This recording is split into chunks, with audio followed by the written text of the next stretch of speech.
하나님의 말씀을 보겠습니다. 구약 성경입니다. 사무엘상 말씀입니다. 사무엘상 23장 말씀입니다. 447페이지에 있습니다. 447페이지입니다.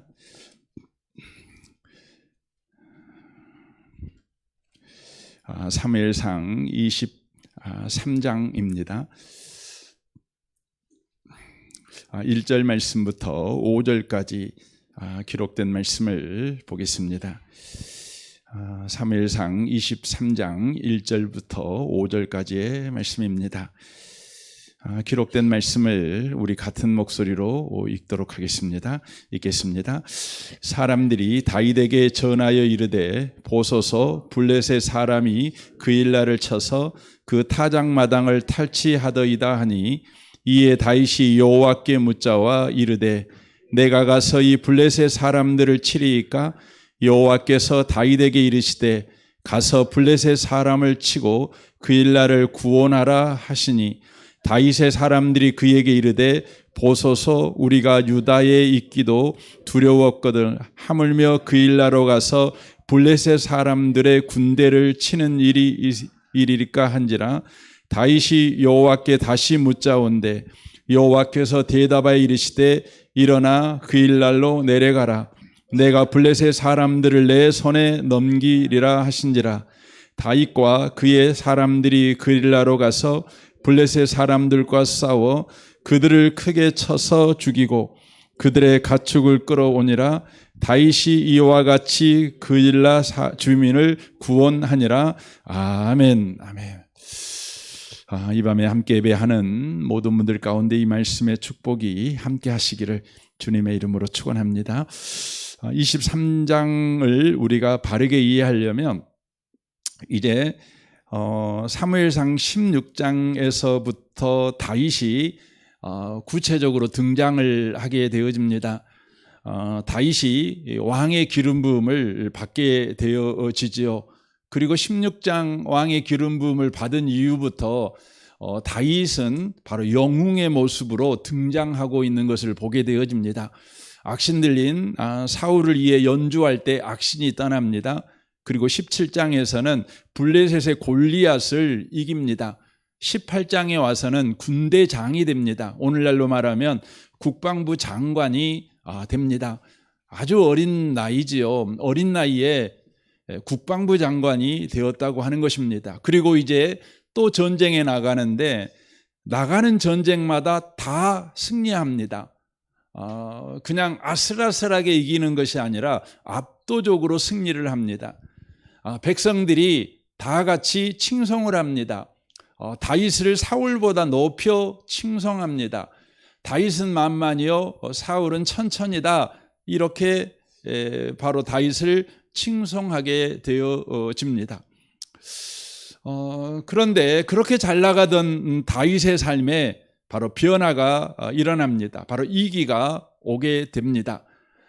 잘 나가는 다윗을 시기한 사울, 이러다가 왕의 자리를 빼앗기겠다 이렇게 위협을 느낀 사울이 다윗을 죽이기로 작정합니다. 그리고는 18장 하반절에 보면 모든 신하들을 불러다 놓고 왕명을 내립니다.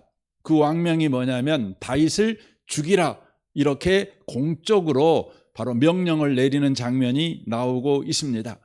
이제 19장부터 다윗의 고난이 시작이 됩니다. 사울이 창을 던지니까 왕궁에서 도망을 가지요. 암살자들이 찾아오니까 집에서도 도망을 갑니다. 또 추격대가 계속 찾아오니까 사무엘에게 피했다가도 거기에서도 도망을 갑니다. 20장에서는 요나단을 통해서 사울의 마음이 다윗을 죽이기로 확정됐다는 사실을 알게 됩니다. 그래서 그가 또 도망을 가지요. 그리고 21장에서는 도망 다니다가 그가 성전에 들어가게 됩니다. 여러분, 성전은 하나님의 임재의 장소 아니겠습니까? 그러나 도망 다닌 다윗, 그 다윗이 성전에 들어가서 하나님 앞에 엎드렸다는 이야기가 없습니다. 오히려 거짓말로 떡을 구합니다. 그리고 두려워서 칼을 바로 구하여 차고 나가는 장면을 성경이 이야기를 하고 있습니다. 이것은 다윗의 영적 상태가 어떠한지를 보여주고 있습니다.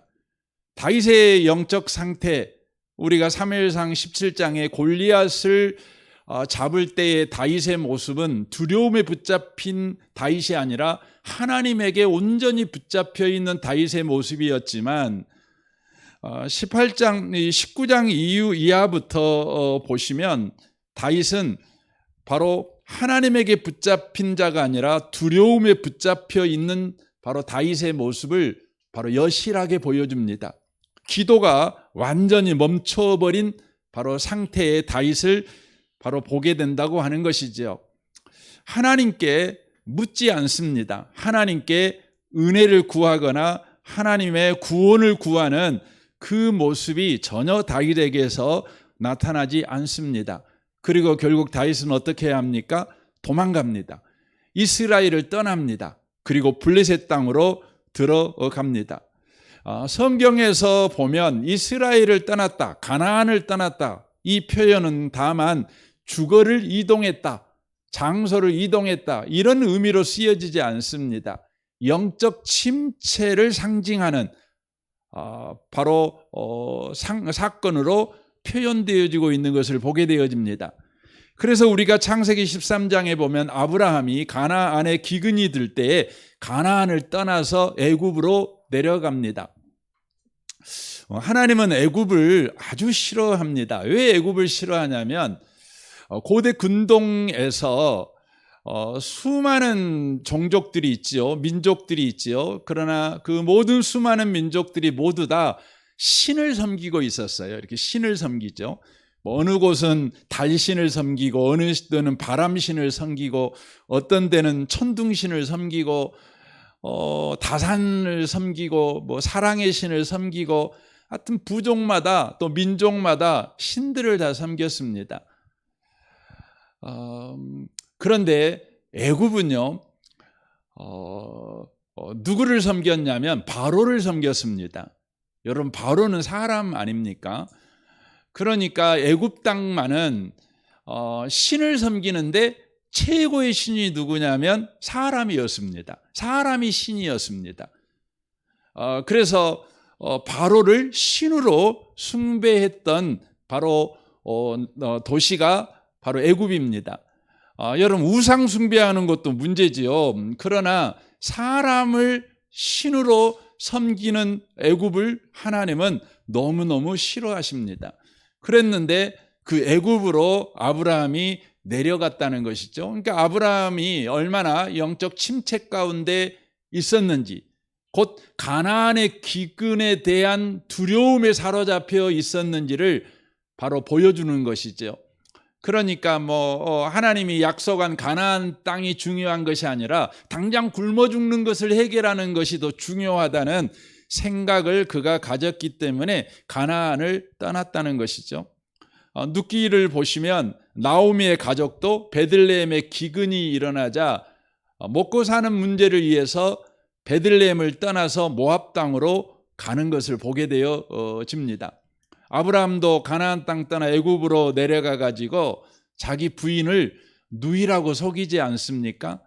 그리고는 바로가 사라를 자기 아내로 삼겠다고 데려갈 때에도 아브라함은요, 아무것도 못했어요. 어떤 저항도 못했어요. 눕기에 나오는 나오미 가정도 베들레헴을 떠나 모압 땅으로 갈 때 나오미 집에 있는 모든 남자가 다 죽죠. 다 죽죠. 그러니까 남편도 죽고 두 아들도 죽어버리는 일이 바로 일어나게 되는 것이죠. 그러니까 가나안을 떠났다, 이스라엘을 떠났다, 이것은 성경에서 늘 하나님에게 붙잡힌 것이 아니라 상황에 붙잡히고 환경에 붙잡히고 조건에 붙잡힌, 한마디로 말하면 자신이 생각하는 두려움에 붙잡힌 것의 바로 상징적인 사건이 바로 이스라엘을 떠난 사건이라는 것이죠. 그러니까 다윗이라는 사람이 지금 두려움에 완전히 붙잡혀 있다고 하는 것입니다. 그러나 여기에 하나님의 복음이 개입이 되지요. 무엇입니까? 하나님을 향한 기도를 잃어버린 다윗, 하나님을 의지하지 않고 자신의 두려움에 온전히 붙잡혀 있는 다윗. 그러나 하나님은 그 다윗을 버리지 않습니다. 다윗은 하나님을 외면했지만 하나님은 다윗을 외면하지 않습니다. 다윗은 하나님을 버려버렸지만 하나님은 다윗을 버리지 않습니다.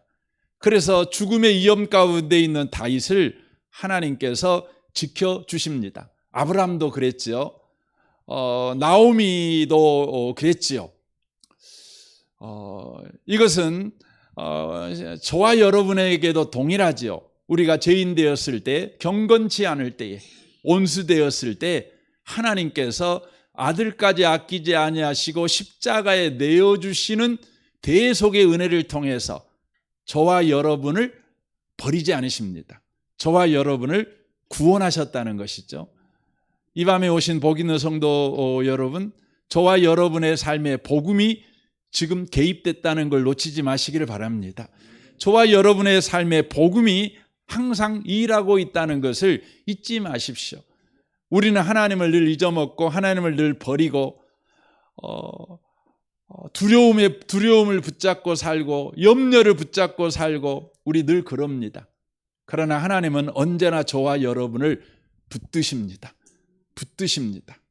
하나님의 붙드심 때문에 다윗이 바로 블레셋에서 다시 이스라엘로 돌아옵니다. 바로 그가 하나님의 은혜로 말미암아 그가 회복되고 있는 것이죠. 그의 결심과 결단이 아닙니다. 하나님의 복음이 다윗을 살려주실 때 다윗이 이스라엘로 돌아옵니다. 그리고 아둘람 동굴로 그가 가게 되는 것이죠. 동굴이라는 것은 말씀드렸던 것 같이 두 가지 의미를 가지고 있다고 말씀드렸습니다. 무덤과 피난처를 바로 상징한다. 그렇게 말씀을 드렸습니다. 무덤과 피난처.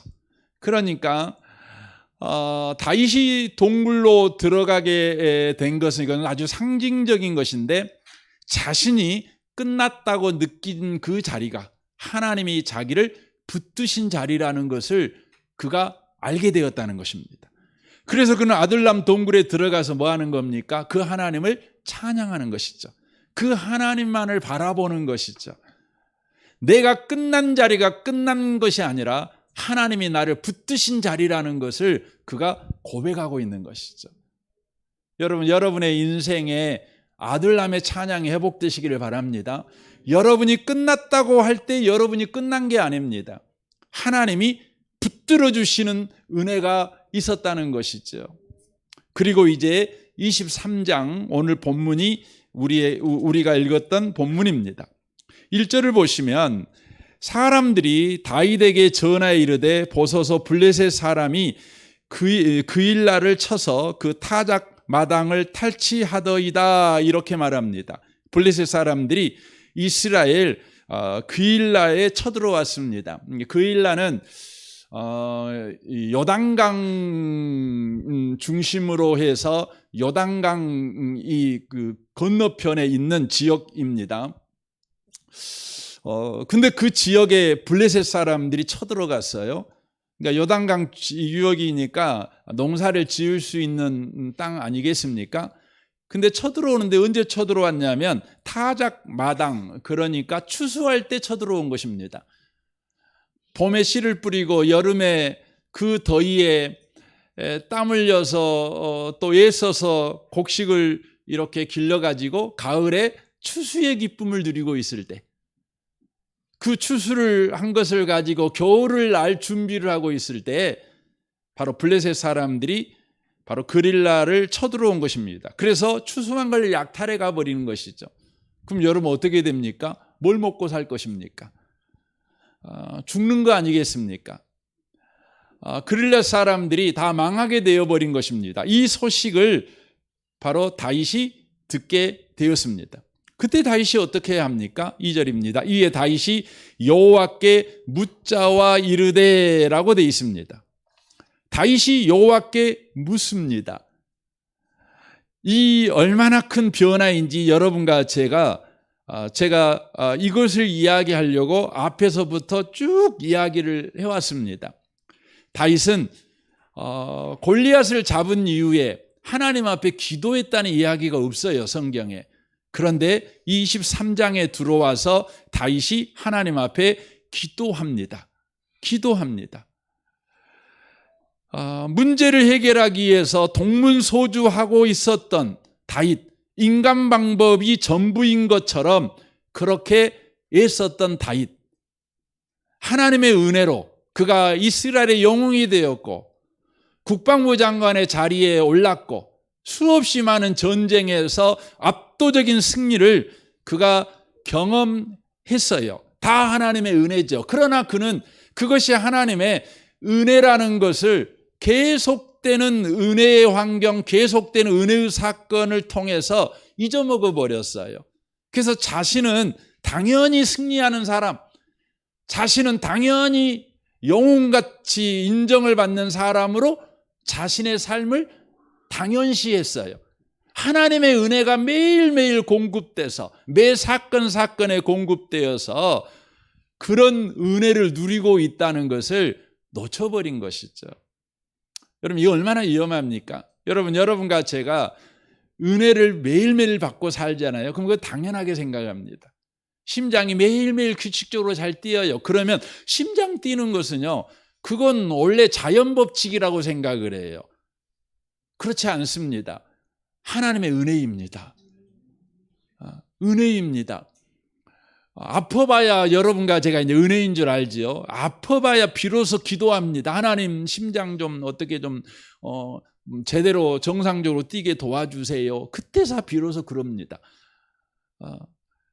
다윗은 잘 나갈 때 하나님을 잊어먹어 버렸어요.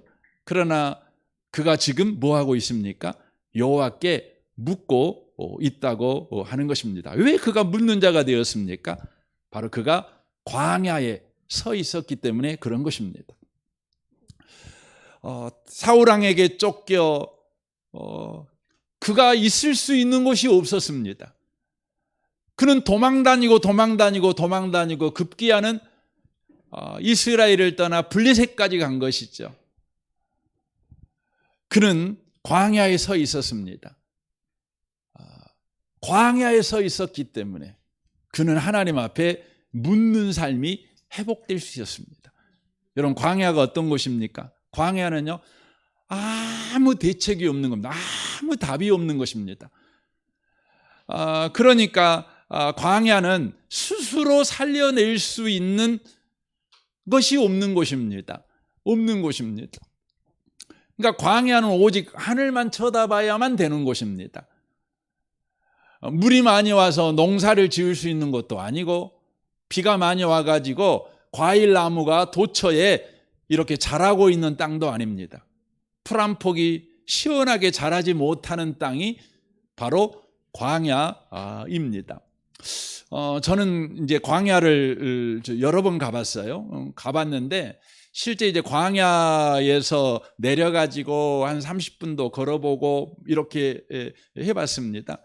근데 저는 그곳을 가서 걸어보면서 느꼈던 것이 이스라엘 백성들이 광야 생활하면서 원망하고 불평했던 것이 충분히 이해되었어요. 30분만 걸어도 원망하는데 이스라엘 사람들은 그래도 꽤 원망을 참았구나. 며칠 지나고 원망했으니까 그런 생각이 듭니다. 정말 하나님을 안 믿는 사람, 하나님이 은혜 안 주면은요, 여러분 광야에서는 원망하다 그냥 죽는 겁니다. 근데 하나님의 은혜가 광야 가운데 있는 다윗에게 임하니 다윗이 거기에서 뭘 생각해요? 나에게는 하늘이 있지. 나에게는 하나님이 계시지. 그리고 그 자리에서 뭐 하는 겁니까? 하나님께 묻는 것이죠. 그 광야에서라는 찬양이 있잖아요. 여러분 오늘 집에 가셔서 한번 그 찬양 한번 꼭 들어보십시오. 광야에서죠. 광야에서. 예. 그 가사가 이렇습니다. 왜 나를 깊은 어둠 속에 홀로 두시는지, 어두운 밤은 왜 그리 길었는지, 나를 고독하게, 나를 낮아지게, 세상 어디도 기댈 곳이 없게 하셨네. 광야에 서 있네. 내 주님만 내 도움이 되시고, 주님만 내 빛이 되시는, 주님만 내 친구 되시는 광야. 주님 손 놓고는 단 하루도 살 수 없는 곳, 광야에 서 있네. 광야에 서 있기 때문에 다윗이 23장에 들어와서 하나님께 묻는, 기도하는 사람이 된 건 아닙니다. 여러분, 누구나 광야에 서면 기도하는 사람으로 바뀌느냐? 절대 그렇지 않습니다. 여러분, 하나님이 은혜로 붙잡고 있는 사람만 광야에 가면 하나님만 구합니다. 하나님이 붙잡지 않는 사람은 광야에 가면요, 더 독해집니다. 더 잔인해집니다. 그래서 여러분, 광야에 있는 동물들 봐보세요. 뭐 방울뱀, 뭐 사막 독사인가요? 뭐 정갈, 얼마나 독한지 몰라요. 살아남을 수 없는 곳에서 살아남으려니 더 독해지는 거죠. 그런데요, 여러분, 하나님의 은혜로 광야에 서 있는 사람은요, 하나님을 발견합니다. 그리고 뭐예요? 거기서 하나님 앞에 기도하는 것이죠. 근데 다윗이 하나님 앞에 기도하는데 그 기도가 뭐냐면 이 기도입니다. 2장 2절 다시 한번 보겠습니다. 이 다윗이 여호와께 묻자와 이르되 내가 가서 이 블레셋 사람들을 치리이까? 여호와께서 다윗에게 이르시되 가서 블레셋 사람을 치고 그릴라를 구원하라 하시니라고 말합니다. 지금 다윗은 쫓기는 사람입니다. 자기의 신분이 노출되거나 자기가 있는 자리가 노출되면 사울의 추격대가 와서 다윗을 공격하여 다윗의 생명이 위험 가운데 있을 수 있습니다. 그러므로 다윗은요, 숨어 있어야 돼요. 아무리 자기에게 도움을 요청하는 사람이 있다고 할지라도 그 도움을 내가 주겠다 이렇게 함부로 할 처지가 안 됩니다. 그런데 다윗이요, 지금 광야에서 하나님의 붙들림을 받자 그가 어떤 일을 하냐면 이런 일이 있다는 말을 듣자 하나님 앞에 물어보는 겁니다. 하나님, 그릴라 사람들이 이런 위험 가운데 있다는데 내가 저들을 가서 구원해 줄까요 말까요? 물어보는 것입니다. 물어보는 것이죠. 하나님 없는 사람은 광야에서 부르짖지도 않지요. 그리고 더 독해지지요. 더 잔인해지지요. 그러나 하나님의 은혜에 붙잡혀 광야에 선 사람은 무슨 일을 만나든지 이제 엎드려 기도할 뿐만 아니라 그 사람은 바로 자신의 처지와 똑같은 처지에 있는 사람들을 돌아볼 줄 아는 바로 사람이 된다는 거예요. 이걸 이야기를 하는 겁니다. 그래서 여러분과 제가 광야를 잘 통과하고 있는가의 중요한 표지가 뭐냐면 무슨 일을 만났을 때 하나님께 여러분과 제가 묻는 삶을 살아가는가와 더불어서 자기와 같은 처지에 있는 사람을 돌아볼 줄 아는가, 이 두 가지에 있는 것입니다. 그래서 바울 사도가 고린도후서 1장에서 이런 고백을 합니다. 3절입니다. 찬송하리로다.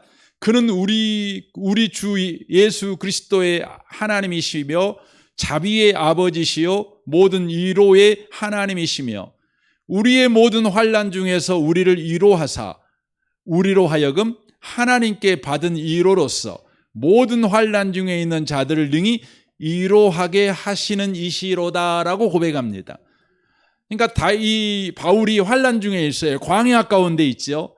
그러나 하나님의 은혜에 붙잡혀 광야에 있는 바울은 뭘 알게 되었냐면 거기서 하나님의 은혜를 누릴 뿐만 아니라 자신을 이 환난 가운데 있게 하시고 또 하나님의 위로 가운데 있게 하시는 그 이유는 바로 자신과 동일한 처지에 있는 사람들을 위로하라고 하나님이 그렇게 하셨다는 것을 지금 고백하고 있는 것입니다. 그래서 6절을 보십시오. 우리가 환난 당한 것도 너희가 위로와 구원을 받게 하려는 것이요 우리가 위로를 받는 것도 너희가 위로를 받게 하려는 것이니 이 위로가 너희 속에 역사하여 우리가 받은 것 같은 고난을 너희도 견디게 하느니라 라고 말합니다. 그러니까 하나님의 은혜에 붙잡혀 광야에 서 있는 사람은 하나님 나 좀 살려주세요 라고 기도하겠지요.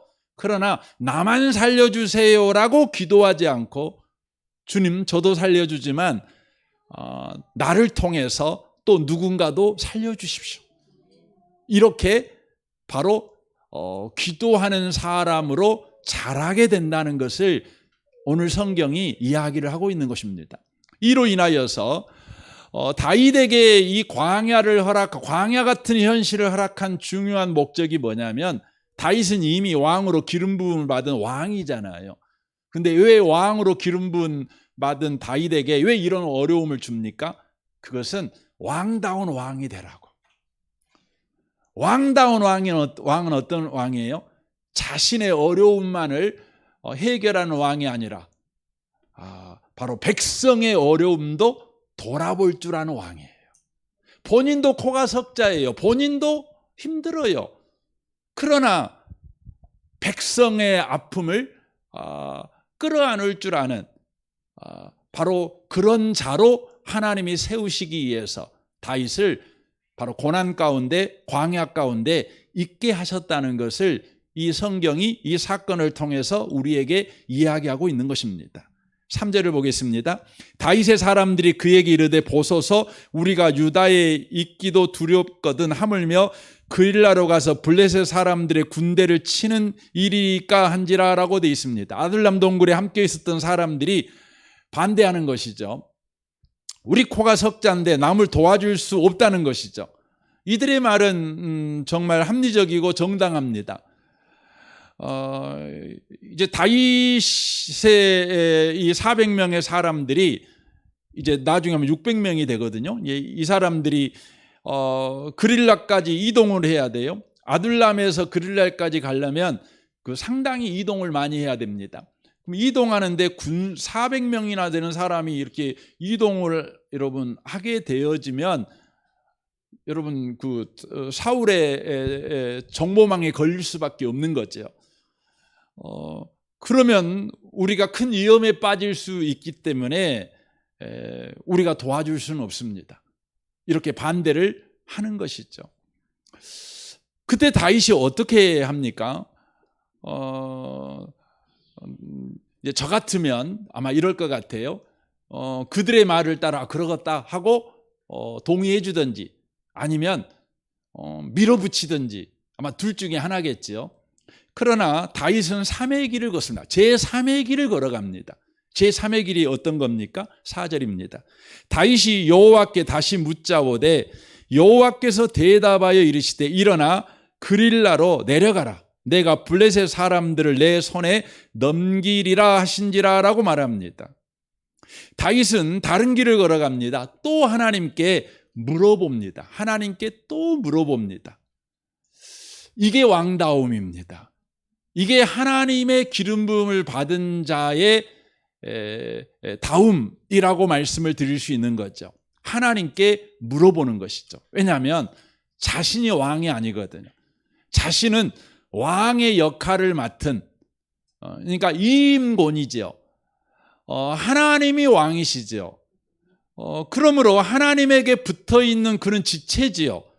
그러므로 그가 왕이 아니라 그는 머리의 지도를 따라서 순종해야 될 자입니다. 그러므로 다윗은 다시 하나님 앞에 또 물어보는 것입니다. 자기 감정으로 결정하지 않고 사람들의 여론에 밀려 결정하지도 않습니다. 하나님께 다시 묻고 하나님의 대답을 듣고 거기에 순종합니다. 저와 여러분은 그리스도인이죠. 왕 같은 제사장들 아닙니까?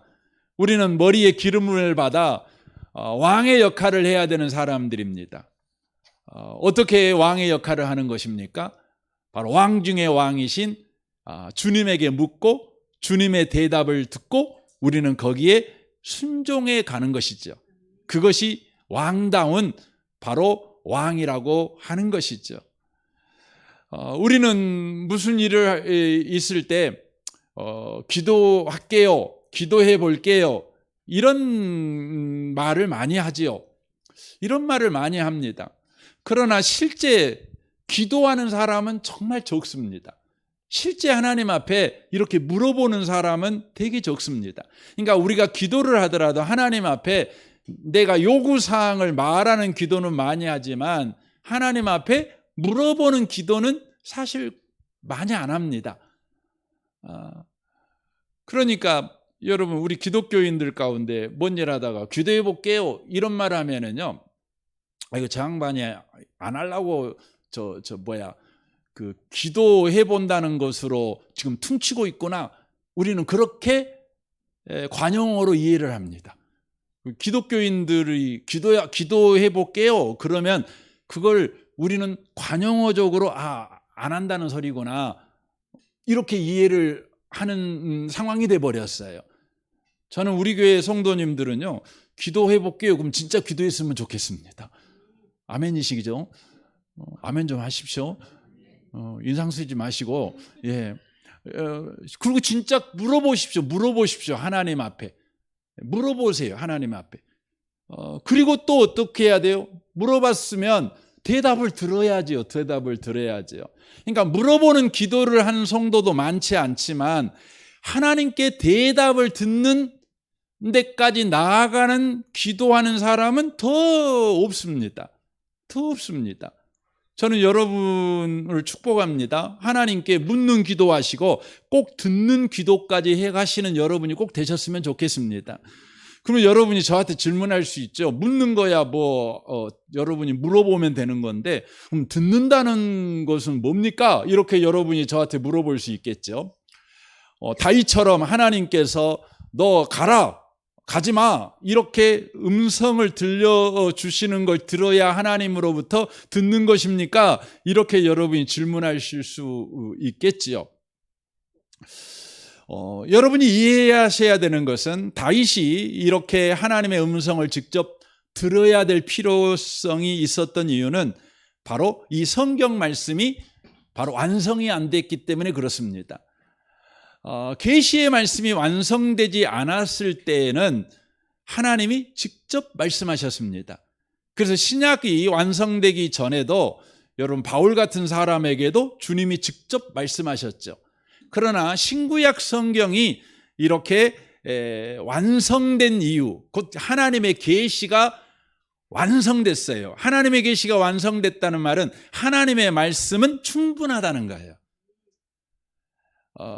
여러분과 제가 어떤 질문을 해도 하나님의 이 완성된 계시의 말씀은 저와 여러분에게 바로 뚜렷하게 완전하게 대답을 하시는 말씀이라는 것입니다. 그래서 디모데후서 3장 16절은 이렇게 말씀해요. 모든 성경은 하나님의 감동으로 된 것으로 교훈과 책망과 바르게 함과 의로 교육하게 유익하니 이는 하나님의 사람으로 온전하게 하며 모든 선한 일을 행할 능력을 갖추게 하려 함이라라고 말씀합니다. 그러니까 하나님은 오늘날 여러분이 하나님 앞에 질문하면 하나님은 어떻게 대답하셔요? 말씀으로 대답하셔요. 말씀으로. 여러분 성경 읽기 하십시오. 그러나 여러분이 그 성경 읽기를 할 때에 주관적으로 성경을 여러분 읽는 경우가 많지요. 그래서 여러분이 그냥 생각하는 말씀을 그냥 성경을 통해 듣습니다. 그래서 하나님의 말씀을 듣는 것이 아니라 여러분의 생각을 성경을 통해서 그냥 차용하는 것이죠. 여러분이 생각을 먼저 했고 성경을 가지고 참고하는 식의 바로 하나님 음성 대답을 듣는 경향이 많습니다. 그래서 가장 안전하게 하나님의 말씀을 듣는 방식이 뭐냐? 대답을 듣는 방식이 뭐냐면 바로 예배를 통해서 교회 공동체 가운데 하나님께서 주시는 하나님의 말씀을 통해 하나님의 대답을 듣는 것이 가장 안전합니다. 가장 건강합니다. 그래서 요한계시록 2장 1절에 이렇게 돼 있어요. 에베소 교회 사자에게 편지하라. 오른손에 있는 7뼈를 붙잡고 7금 촛대 사이를 거니시니가 이르시되, 예수님이시죠. 예수님께서 말씀하신 것을 교회의 사자에게 편지하라고 합니다. 그리고는 7절에 그렇게 되죠. 귀 있는 자는 성령이 교회들에게 하시는 말씀을 들을지어다, 이렇게 돼 있어요. 그러니까 교회들에게 하시는 말씀, 교회에게 하셔요. 공동체에게 하나님은 말씀하신다는 것이죠. 그러니까 여러분과 제가 이번 주 각자가 하나님 앞에 질문을 해요. 그러면 질문에 대한 대답을요, 우리 하나님은 여러분 공동체 예배 가운데서 세운 종을 통해서 대답을 해 주신다는 거예요. 말씀을 해 주신다는 거예요. 그러니까 여러분과 제가 예배를 드릴 때 가장 중요한 그 준비가 뭐냐면, 여러분이 태도가 하나님이 내가 기도한 것에 대하여 오늘 대답해 주실 것이다는 기대와 소망을 가지고 예배를 드리는 것이 아주 중요해요. 근데 많은 분들은 그냥 오지요. 당장 물어본 것도 없고, 그래서 그냥 은혜 받으려고 예배 드리지 대답을 들으려고 예배는 안 드려요. 은혜 받는 거 필요하지요. 그러나 여러분, 대답을 들으세요. 대답을. 하나님은 인격적인 하나님이셔요. 여러분, 하나님하고 인격적 교제의 신앙을 하셔야 돼요. 여러분, 기독교 신앙은 열심히 하는 신앙이 아니고, 기독교 신앙은 뜨거운 신앙이 기독교 신앙이 아니라, 기독교 신앙은 인격자이신 하나님과 인격자인 인간이 바로 인격적 교제를 하는 거예요. 인격이 뭐예요? 인격적 교제가 뭐냐면 말하면 듣고 들으면 또 말하고, 이게 인격인 거지요. 그래서 부부관계가, 인격적 부부관계는요, 대화가 서로 되는 거예요. 대화가 일방적이지 않아요. 하나님은 여러분과 제가 말하면 듣지요. 그리고 대답해 주시죠. 대답하십니다. 우리도 하나님 말씀을 듣지요. 그리고 우리도 대답합니다. 응답합니다. 하나님에게. 그러는 것이죠. 그래서 여러분과 저의 예배가 하나님의 대답을 듣는 바로 소원을 가지고 예배하는 것이 아주 중요한 것입니다. 데살로니가전서 2장 13절이 이렇습니다. 그러므로 우리가 하나님께 끊임없이 감사함은 너희가 우리에게 들은 바 하나님의 말씀을 받을 때에 사람의 말로 받지 아니하고 하나님의 말씀으로 받으리니 진실로 그러하도다. 이 말씀이 또한 너희 믿는 자 가운데서 역사하느니라 라고 말씀하십니다. 하나님은 다윗을 왕으로 기름 부은 다음에, 기름 부었으니까 이제 네가 알아서 왕 역할에 하시지 않았어요. 우리 하나님은 왕으로 기름 부은 다음에 다윗이 왕다운 왕이 되도록 하기에 위해서 긴 시간 동안 왕다운 왕이 뭔지를 훈련시키는 것입니다. 그 중에 정말 중요한 훈련이 뭐냐면 바로 왕 중에 왕이신 하나님에게 물어보고 그분의 대답을 듣고 그리고 순종하는 바로 삶을 살아가게 훈련시킨 것입니다. 하나님은 저와 여러분을 또 그렇게 훈련시키고 있음을 여러분 기억하셨으면 좋겠습니다. 5절을 보겠습니다. 다윗과 그의 사람이 그릴라로 가서 블레셋 사람들과 싸워 그들을 크게 쳐서 죽이고 그들의 가축을 끌어오니라. 다윗이 이와 같이 그릴라 사람을 구하니라 라고 되어 있습니다. 다윗이 목숨을 걸고 하나님의 말씀에 순종했지요. 과연 하나님의 은혜가 함께해서 그릴라 사람들을 구합니다. 얼마나 감사합니까? 그릴라 사람들이 다윗의 용사들을 업어서 그냥 너무 감사하고 함께 축제하고 그래야 되잖아요. 그런데 그릴라 사람들은 다윗을 배신합니다. 7절입니다. 다윗이 그릴라에 온 것을 어떤 사람이 사울에게 알림해 사울이 이르되 하나님이 그를 내 손에 넘기셨도다. 그가 문과 문빗장에 있는 성읍에 들어갔으니 갇혔도다. 사울이 모든 백성을 군사로 불러 모으고 그릴라로 내려가서 다윗과 그의 사람들을 애워싸려 하더니라고 되어 있습니다. 목숨 걸고 다윗의 그릴라 사람들을 구해줬더니 그릴라 사람들이 다윗의 은혜를 온수로 갚은 것입니다. 사람에게 다윗이 배신당한 것입니다. 소위 믿는 도끼에 발등 찍힌 것입니다. 여기서 하나님이 다윗을 가르치는 것입니다. 왕다운 왕은 어떤 왕이냐? 왕이 왕답게 왕 노릇을 하는 자가 되려면 이것을 반드시 기억해야 된다는 것이죠. 그게 뭡니까? 우리가 사람에게 선을 행해도 그 사람이 우리를 지켜주지 않는다는 거예요. 다시 말씀드릴까요? 우리가 그 사람에게 선을 베풀었어요. 그 사람에게 우리가 잘 되도록 도와줬어요. 그를 위해 기도도 해줬어요. 그가 성공하도록 최선을 다해 협력을 해줬어요. 그러나 그것이 그 사람이 나를 믿어주고 지켜주고 보호해주지는 않는다는 거예요. 이건 성도의 삶에서 하나님이 계속해서 다루는 영역입니다. 다윗의 인생에서 그랬어요. 다윗은 인생에서 계속해서 배신을 당합니다. 다윗이 그 사람에게 악한 일을 했기 때문에 그 사람이 다윗에게 보복한 것이 아니에요. 다윗이 그를 위해서 최선을 다하고 그를 위해서 은혜를 베풀었지만 다윗에게 그들은 배신을 합니다. 하나님은 왕다운 왕 노릇을 하기 위해서 다윗에게 바로 그 영역을 계속해서 다루시는 것이죠. 왜냐하면 우리 안에는 이것이 있어요. 사람에 대한 기대가 있어요. 우리가 누군가를 사랑했고 도와줬고 각별히 신경 써줬고 그 사람이 성공하는 일에 우리가 수고를 아끼지 않았다면 내 마음에 이런 생각이 늘 있어요. 그는 내 편이다. 그는 나를 지지해 줄 거야. 그는 나를 보호해 줄 거야. 왜냐하면 내가 수고하고 애를 써서 나의 편으로 그를 만들었기 때문에. 그러나 현실은 그렇지 않지요.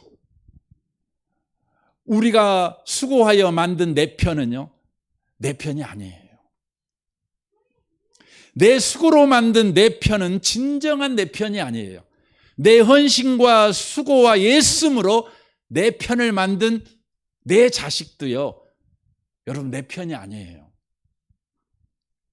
왜냐하면 사람은 죄인이기 때문에. 죄인이라는 말이 뭐죠? 죄인은요, 의를 따라 행동을 하지 않아요. 뭐 어떤 분이 의리 이거 하잖아요. 그럼 의리를 따라 우리 뭐 그런 말 많이 해요. 믿음이 없으면 의리라도 있어야 된다고. 그래요. 의리를 따라서 행동을 하는 것도 굉장히 수준 높은 사람이잖아요. 근데 죄인이라는 말은요, 절대 그 의리를 따라 행동하지 않아요. 죄인은요, 자기 이익을 따라 행동을 해요. 자기 이익을 따라. 로마 시대 때 우리 잘 알잖아요. 뭐 시저를 죽인 사람이 누굽니까? 브루투스라는 사람 아닙니까? 여러분 시저가 브루투스를 얼마나 각별하게 아꼈는지 모릅니다. 양자처럼 후원했습니다. 내전이 일어났어요. 폼페이우스하고 시저하고 한바탕 붙었어요. 그때요, 브루투스가 폼페이우스 편에 섰습니다. 그러나 그를 사랑했기 때문에 용서해줬고, 용서해줬을 뿐만 아니라 그가 출세가도를 달릴 수 있도록 길을 열어준 사람이 시저입니다. 그런데 시저의 여러분 심장에 칼을 꼽은 사람이 누구예요? 브루투스입니다. 얼마나 충격을 받았으면, 뭐 역사적으로는 이 말한 게 사실은 아니고 섹스피어가 그냥 이것을 그 충격받았을 것이다 해서 이제 쓴 소설이라고 그렇게 말을 하는데, 어쨌든 그냥 찔러 죽일 때 시저가 브루투스 너 맞아, 그러고 죽었다는 거 아닙니까? 사람이 사람에게 거는 기대가 깨지는 순간이 있죠. 그릴랴 사람도 똑같았습니다. 왜 그릴랴 사람들이 다윗을 배신했을까요? 그럼 다윗이 블레셋에서 자기 신들을 구원해 줬을 때 너무너무 좋았는데, 가만히 생각해 보니까 지금 다윗은 사울에게 여러분 쫓기는 사람입니다. 다윗이 도와준 사람이라면 그 사람도 사울에게 있어서는 다윗 편이 되는 것입니다. 이 사실을 사울이 안다면 분명히 우리를 사울이 죽일 것이다. 이 생각을 그리라 사람들이 한 것이겠죠. 그래서 사울에게서 죽음을 면하기 위해서 앞서서 다윗을 배신해 버린 것입니다. 그리라 사람들의 선택의 기준은요, 의리가 아니에요. 은혜 받았다가 아니에요. 자기 이익이에요. 자기 목숨이에요. 누가 우리를 살려줄 것인가? 이것이 기준인 것이죠. 내가 어떻게 하면 살 수 있는가? 내 자존심이 어떻게 하면 살 것인가? 내 명예가 어떻게 하면 지켜질 것인가? 여러분, 이것이 죄인들의 선택의 기준입니다. 그래서 이 성경이 우리한테 말해주는 거죠. 우리의 선행을 근거로 해서 사람을 의지하지 말라는 거예요. 네가 선행을 베풀었냐? 그러면 그 사람이 너한테 잘해줄 거라고 기대해? 그건 아니야. 그러는 것입니다. 내가 만든 내 편은 언제든지 등을 돌린다는 거예요. 그러면 세상에 어떻게 사람 믿을 사람 한 명도 없네요. 아니에요. 15절을 보십시오. 다윗이 사울이 자기의 생명을 빼앗으려고 나온 것을 보았으므로 그가 십광야 수풀에 있었더니 사울의 아들 요나단이 일어나 수풀로 들어가서 다윗에게 이르러 그에게 하나님을 힘있게 의지하게 하였는데 곧 요나단이 그에게 이르기를 두려워하지 말라. 내 아버지 사울의 손이 네게 미치지 못할 것이요 너는 이스라엘 왕이 되고 나는 네 다음에 될 것을 내 아버지 사울도 안다 한지라. 두 사람이 여호와 앞에서 언약하고 다윗은 수풀에 머물고 요나단은 자기 집으로 돌아가니라 라고 말합니다. 그릴라 사람들은요, 살라고 다윗을 배신했어요. 그런데 요나단은요, 다윗 편에 섭니다. 여러분, 요나단이 다윗 편에 선다는 것은 어떤 걸 말하죠? 사울 왕이 망한다는 겁니다. 여러분, 요나단은 사울의 첫째 아들입니다. 그러니까 왕인 아버지가 망해버리면 자기도 망하는 겁니다. 그러지 않습니까? 자기도 망하는 겁니다. 여러분, 고려가 망했으면 고려 때 왕족들은 다 망하는 거 아닙니까? 그러니까 왕씨들이 옥시가 되고 전씨가 되고 다 그렇게 이름 고쳐가지고 어떻게 살아남았다는 거 아닙니까? 여러분, 요나단도 살 수 없지요. 죽겠지요. 그런데요, 요나단은 다윗 편을 들었어요. 왜 다윗 편을 들었죠? 바로 다윗을 통해 하나님의 일하심을 보았기 때문에 그래요.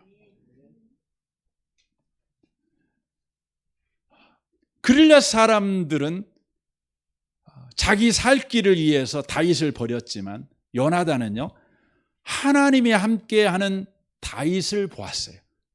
그래서 다윗 편을 든 것이죠. 여러분, 진짜 내 편은 누굴까요? 내가 수고하고 내가 사랑 주고 내가 희생하고 내가 돌봐서 나에게 은혜를 많이 입은 사람이 내 편일까요? 아니에요. 누가 내 편이냐면 하나님을 만난 사람이 내 편이에요. 그래서 여러분, 예수님에게 진정한 가족이 누구였어요? 누구였냐면요, 하나님 안에 있는 사람들이었어요. 여러분, 예수님을 끝까지 따라간 사람들은 누구였냐면요, 기적을 경험한 사람들이 아니었어요. 예수님에게 은혜를 받은 사람들이 아니었어요. 누구였냐면 예수님이 하나님이시고 예수님의 말씀이 영이요 생명이라는 걸 안 사람들이었어요. 복음을 만난 사람이죠. 인간의 어떤 수고와 헌신을 했을지라도 그걸로 만들어진 관계는요, 여러분, 반드시 깨집니다. 그러나 복음으로 묶인 관계는요, 끝까지 갑니다. 이게 중요한 것입니다. 그래서 여러분, 왕다운 왕이 되는 것은 어떤 죄의 왕이 되냐? 사람을 우리가 이해해야 돼요. 여러분, 복음을 만나기 전까지는 사람은 우리가 어떤 헌신과 희생을 해도요, 배신 때립니다. 자기의 이익이 된다면 언제든지 등 돌라서고요, 그냥 뒷담화하고요, 그렇습니다. 그러나 복음으로 묶인 관계는요, 본인이 손해받아 본인이 바보 소리 들어도요, 여전히요, 여러분 한 팀이 됩니다. 저는 우리 은혜의 복음교회가 복음으로 묶인 공동체가 꼭 되기를 바랍니다. 여러분, 그렇다고 해서 상대방에게 사랑하고 수고 이거 하지 말란 말이 아니에요. 다윗은요, 그럼에도 불구하고 합니다. 저 사람들이 배신했어요. 그래서 10절 이하에 보면요, 이제 하나님 앞에 다윗이 물어봐요. 하나님, 저 사람들이 나 배반할 것 같습니까? 그러니까 하나님 그럴 거다 그럽니다. 그랬더니 다윗이 어떻게 해요? 저것들이 나를 배신해 은혜를 온수로 갚어 하고 다 그냥 복수해 버립니까? 아니에요. 어떻게 하냐면 그냥 조용히 떠납니다. 네. 다윗은 다윗이 할 수 있는 최선을 다해서 여러분 사람을 대접합니다. 여러분, 우리가요, 최선을 다해 사람을 대접해야 됩니다. 절대 사람을 개나 돼지로 대접하시면 안 돼요. 존귀한 사람으로 대접해 주셔야 돼요. 그러나 우리가 그렇다고 할지 그 사람을 기대라는 말은 아닙니다. 그 사람이 내 편이 될 거라고 생각해서는 안 돼요. 오직 복음으로 묶인 사람들만 여러분 희생할 수 있어요. 바보 소리 들어도요, 그 자리에 있을 수 있어요. 자존심 깎여도요, 여러분 그 자리 지킵니다. 다윗에게 지금 하나님께서 훈련시키고 있는 부분이 바로 그 부분이라고 하는 것입니다. 오늘 이 밤에 오신 복 있는 성도들, 오늘 저녁에 다윗을 왕다운 왕이 되게 위하여 두 가지를 하나님 훈련시켰어요. 하나는 뭐냐면요, 엎드리게 만들고 하나님의 대답을 듣게 만드는 겁니다. 묻게 만들고 대답 듣게 굴고 움직이게 하는 거죠. 그리고 뭡니까? 바로 진짜 사람은 누구냐? 하나님으로 묶인 사람이라는 거예요. 그리고 사람에게 최선을 다할 뿐이죠. 사람을 기대하는 것이 아닙니다. 이걸 가르쳐 주는 것입니다. 이 밤에 오신 복 있는 분들이 이제 왕으로 기름 부음 받았으니 여러분의 인생을 왕답게 살아가기 위해서 여러분의 삶에 다윗과 같이 우리 하나님이 훈련을 시킬 때에 여러분 훈련 잘 받으셔서 왕다운 왕으로서의 인생을 살아내시는 모든 분들이 다 되시기를 주님의 이름으로 축원합니다. 아멘. 우리 같이 기도하겠습니다. 오늘 말씀을 생각하며 잠깐 우리 기도했으면 좋겠습니다. 말씀 생각하며 주님, 언제나 주님께 묻는 자가 되게 하십시오. 그리고 대답을 듣는 자가 되게 하십시오. 말씀으로 대답해 주시는 그 주님의 말씀을 듣는 자가 되게 해 주십시오. 우리의 수고와 우리의 헌신과 우리의 열심으로 만들어진 관계는 깨진다는 걸 우리가 잊지 않게 하시고 오직 복음으로 묶인 관계만 견고하다는 걸 놓치지 않게 하옵소서. 주님, 우리가 너와 내가 복음으로 묶이게 하옵소서. 이 은혜를 우리에게 허락하시옵소서. 우리 같이 이 시간 기도하겠습니다. 오 하나님 아버지, 그렇습니다. 주님, 우리를 엎드리는 자가 되게 하시기 위하여, 묻는 자가 되게 하시기 위하여, 또 듣는 자가 되게 하시기 위해서 우리를 광야 가운데 두신 주님을 찬양합니다. 주의 은혜가 우리를 묻는 자가 되게 하시고 듣는 자가 되게 하실 줄 믿사오니 계속해서 우리가 묻고 듣는 삶을 살아가는 우리가 되게 해 주옵소서. 또한 주님, 우리의 수고와 우리의 헌신으로 만들어진 관계를 우리는 늘 의지하고 내가 사랑을 베풀었으니 저는 내 편이 돼야 돼 하고 생각할 때가 많습니다. 그러므로 우리가 그로 인하여 오는 배신으로 우리의 마음에 상처가 생길 때도 있습니다. 그러나 주님 우리에게 가르쳐 줍니다. 복음으로만 묶인 관계만 견고하다는 것입니다. 주님, 우리가 이 사실을 놓치지 않고 살아가는 우리가 되게 하옵소서. 하나님 아버지, 감사합니다. 우리를 예수 믿게 하시고 머리에 기름 부어 왕같은 제사장으로 세우셨으니 감사합니다. 왕같은 제사장의 인생을 이제 살아내는 우리가 되게 해 주옵소서. 하나님께 묻고 하나님의 대답을 듣는 자가 되게 해 주옵소서. 하나님의 대답을 듣고 순종하는 자 되게 해 주옵소서. 우리의 감정을 따라 움직이거나 여론에 따라 움직이는 자 아니라 하나님의 대답을 듣고 움직이는 자 되게 해 주옵소서. 주님, 우리가 애쓰고 수고해서 만들어진 관계를 우리는 기대하고 내가 당신에게 은혜를 베풀어 줬으니 당신은 내 편이야. 우리는 그렇게 관계를 만들어 가려고 합니다. 그러나 그런 관계는 깨진다고 오늘 우리에게 말씀하십니다. 우리는 그때마다 상처받습니다. 내가 은혜를 베풀었는데 온수로 갚다니 하며 우리 안에 큰 상처를 갖고 살아갑니다. 그러나 주님이 우리에게 가르쳐 줍니다. 오직 복음으로 묶인 관계만 견고하다고 말씀해 주고 계십니다. 너와 나가 복음으로 하나님 안에서 묶인 관계, 그것을 지향해가는 우리의 관계가 되도록 우리를 축복하여 주옵소서. 그래서 우리 은혜의 복음 교회가 사람 때문에 상처받지 아니하고 하나님의 복음으로 견고하게 묶여져 있는 우리 교회 되도록 주여 축복하여 주옵소서. 주님만을 경배합니다. 예수님의 이름으로 기도합니다. 아멘. 아멘.